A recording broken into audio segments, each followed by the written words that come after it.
But it wasn't over. Adana had returned. And she wasn't just looking for an apology. She wanted him to help her pull off one last job, a final con that would secure her freedom and clear her debts. She needed Obi to use his connections, his business partners, to close a deal that would funnel millions into a fake account she had set up overseas.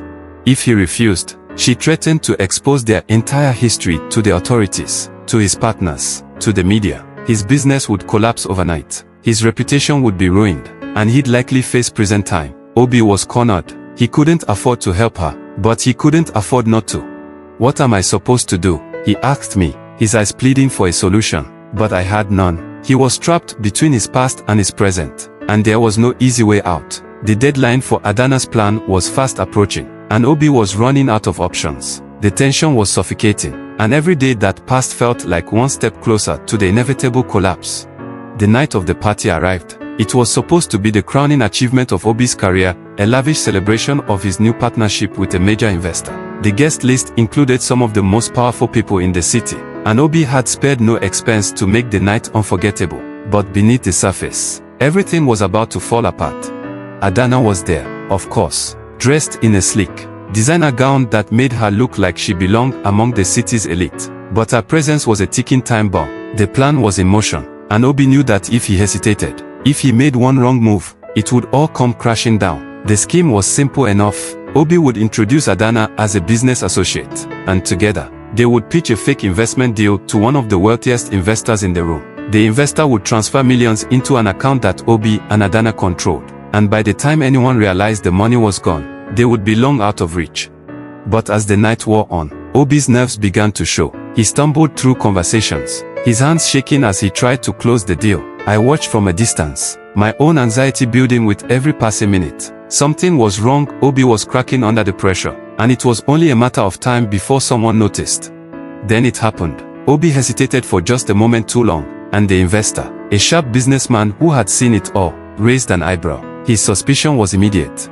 He suddenly realized that he knew Adana from one of the many fraud schemes she had been involved in, one of which had made his brother a victim. The sight of Obi with her made everything click. This was all wrong, and the pieces of the puzzle finally fell into place.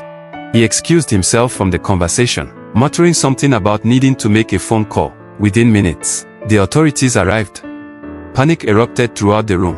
Guests scattered, unsure of what was happening. I saw Obi's face go pale as the police officers moved in. Adana, realizing that the plan had failed, tried to slip out the back, but it was too late. The authorities had been tipped off, and they were waiting for her. They caught her just as she reached the door.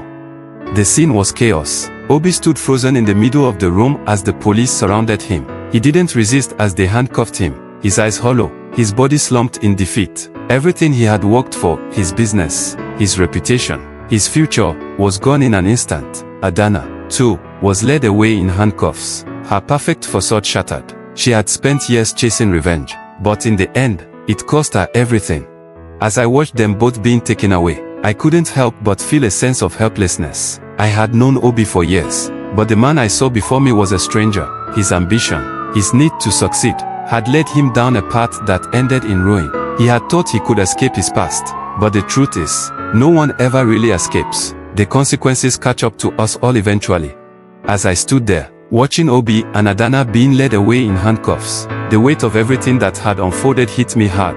Obi, the man I had known for years, had built his entire life on a foundation of lies. I'd always admired his drive, his hunger for success, but I never imagined the cost of that ambition. He had tried so hard to bury his past, to distance himself from the choices he made in desperation all those years ago. But the past has a way of creeping back, no matter how deeply you try to hide it. In the end, it wasn't Adana who destroyed him. She was simply the catalyst, the reminder of everything he thought he had left behind. The real enemy was his refusal to confront his own mistakes. Obi believed he could escape the shadows, but they followed him, waiting for the moment when his walls would come crashing down. As the authorities led them out of the room, I couldn't help but wonder if things could have gone differently. If Obi had been honest from the start, if he had faced his past rather than run from it, would he still have lost everything? It was too late to know. His empire crumbled in a single night, and the friend I once knew was gone, swallowed by the consequences of his own choices. In that moment, I realized that no one can truly escape who they are.